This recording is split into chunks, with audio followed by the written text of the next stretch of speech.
भाजपा के पुराने एमपी के फंड के बोर्ड को तृणमूल की पंचायत समिति के नए बोर्ड से बदल दिया गया है और नए बोर्ड से पता चलता है कि पंचायत समिति के फंड से करीब 3.5 लाख रुपए की लागत से सोलर पावर वाली लाइटें लगाई गई है।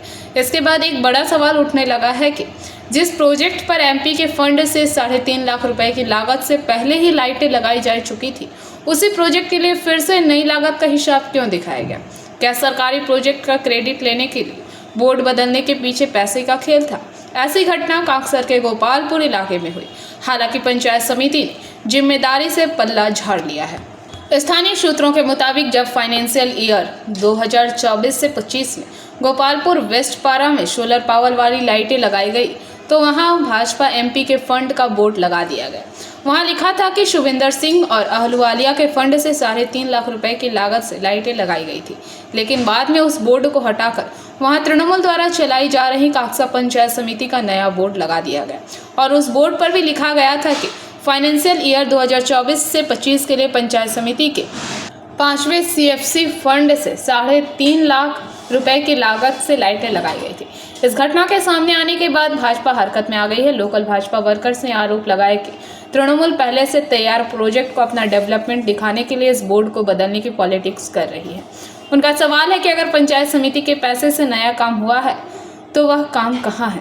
भाजपा ने आरोप लगाया कि आम लोगों के पैसे से तैयार प्रोजेक्ट को पॉलिटिकल प्रोपेगेंडा के टूल के तौर पर इस्तेमाल किया जा रहा है। আপনারা জানেন এর আগে যে আমাদের সরকার ছিল, তৃণমূলের যে সরকার ছিল, এই সরকারকে বিশেষ করে ওই সরকারের যিনি মুখ্যমন্ত্রী ছিলেন মমতা বন্দ্যোপাধ্যায়, তাকে স্টিকার দিদি বলা হতো। কারণ সমস্ত কেন্দ্রীয় সরকারের প্রকল্পকে উনি রাজ্য সরকারের প্রকল্পের নাম দিয়ে স্টিকার লাগাতেন।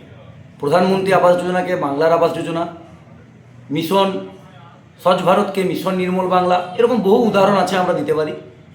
গতকাল আমি খবরটা শুনেছি গোপালপুর গ্রামে আমাদের এমপি আলুওয়ালিজি যে হাইমাস্ট লাইট লাগিয়েছিলেন সেটাকে আবার একটা রাজ্য সরকারের স্কিম দিয়ে সেখান থেকে আবার পয়সা তোলা হয়েছে।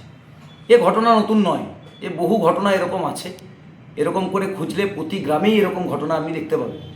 আর নেতার বাড়িতে যে লাইটের কথা বলছেন, সোলার লাইট, আমি যে গ্রামে বসবাস করি বামুননাড়াতেও এরকম ঘটনা আছে। তৃণমূল নেতাদের জমিতে 4-5টা করে সোলার লাইট লাগানো আছে এবং বিভিন্ন জায়গাতে পুরো গ্রাম অন্ধকার, কিন্তু নেতাদের বাড়ির সামনে আলো। এটাই হয়েছে এতদিন ধরে। যারা তৃণমূলের নেতা তারা ফুলে ফেপে উঠেছে আর্থিকভাবে, বাকি গ্রামের লোক কষ্টভোগ করেছে। এ নতুন নয়, আমরা তদন্ত করছি। সমস্ত ছেলেরা তদন্ত করছে, আমাদের মাঠে ময়দানে দেখছে। কারণ আমাদেরকেই বার করতে হবে খুঁজে, তাছাড়া তো কেউ বার করবে না। কারণ পঞ্চায়েত এখনও তৃণমূলের লোককে বসে আছে। আপনার নাম পরিচয়? শুভাজিৎ মুখার্জি, দুর্গাপুর পূর্ব 4 নম্বর মণ্ডলের সভাপতি।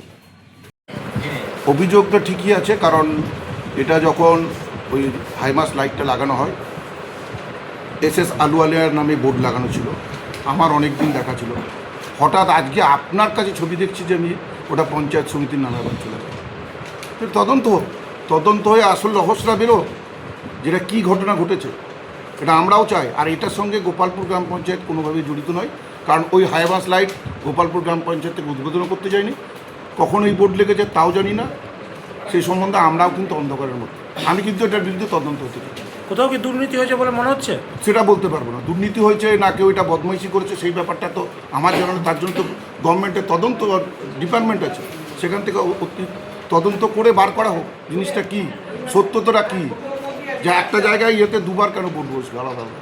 এবং এসএস আলুওয়ালিয়ার বোর্ডটা কিন্তু বহুদিন ছিল, বহুদিন দেখেছি। এখন এই বোর্ডটাকে দেখা যাচ্ছে আবার। আপনার নাম? আপনার কাছেই দেখলাম। আপনার নাম? গণেশ মণ্ডল, গোপালপুর গ্রাম পঞ্চায়েত উপপ্রধান। যে আমাদের ওই রাস্তায় একটাও লাইট নেই, আর এখানে আপনার দেখবেন অনেক জায়গায় অল্প অল্প দূরত্ব লাইট। ওটা কোথায় লাগানো আছে? সামনে ওই রাস্তায়, আমাদের ওই রাস্তায়।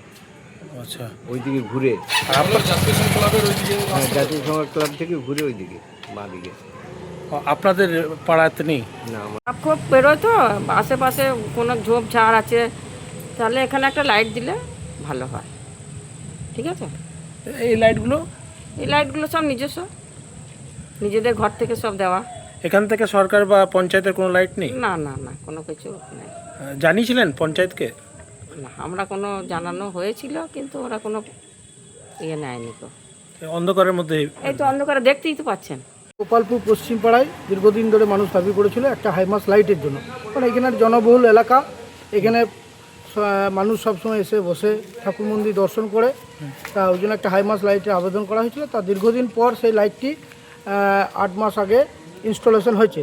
তা যখন লাইটটি ইনস্টলেশন হয় তখন আমরা দেখেছিলাম একটা ফলক লাগানো হয়েছিল, সেখানে নাম ছিল এস আলুওয়ালিয়াজি, আমাদের এক্স এমপি, তার এমপি ল্যান্ড ফান্ড থেকে সেটি হয়েছে। এবং পরে ভবিষ্যতে দেখলাম ওই ফলকটি রাতের অন্ধকার বা অন্য কোনো সময় যে সময় মানুষ ছিল না সেই সময় সেই ফলকটি আবার চেঞ্জ হয়ে গেল। এটা 15 SC ফান্ড থেকে দেখানো হয়েছে যে ওইটা হয়েছে। তা এই একই লাইট দুবার হয়তো টেন্ডার হয়েছে, দুবার আর্থিক দুর্নীতি হয়েছে। প্রায় টোটাল দুটো টেন্ডার যদি যে দুটো ফলকের যে টাকার অ্যামাউন্ট লেখা আছে সেটি যোগ করলে প্রায় 7 লক্ষ টাকা অ্যামাউন্ট দাঁড়ায়। তাই একটা বিরাট আর্থিক অ্যামাউন্টের দুর্নীতি হয়েছে, তার বিরুদ্ধে কারা আমাদের কারা প্রতিবাদ। করেছে এটা? তৃণমূল করেছে। বর্তমানে যারা শাসক দল, আগে যারা শাসক দল ছিল তারা করেছে। তখন তো মানুষের বলার কোনো অধিকার ছিল না, বলার কোনো স্বাধীনতাও ছিল না। তাই তখন মানুষ কিছু বলতে পারেনি, এখন মানুষ বলার সুযোগ পেয়েছে। মানুষ তার এই লাইটটা লাগিয়েছে কারা? লাইটটা লাগিয়েছে পঞ্চায়েত সমিতি থেকে। আচ্ছা, ঠিক আছে, পঞ্চায়েত সমিতি থেকে ইনস্টলেশন করেছে। তারপরে আমরা এই ঘটনা দেখছি এবং আমাদের নজরে পড়ে এবং সময় এসছে বলার, তাই আমরা প্রত্যেকে প্রতিবাদ জানাচ্ছি। এবং সরকার পরিবর্তন হয়েছে বলে কি আজ আওয়াজ উঠছে? অবশ্যই সরকার পরিবর্তন, মানুষের বলার স্বাধীনতা ফিরে পেয়েছে। दुर्गापुर से निमाई दास की रिपोर्ट, PBTV न्यूज़।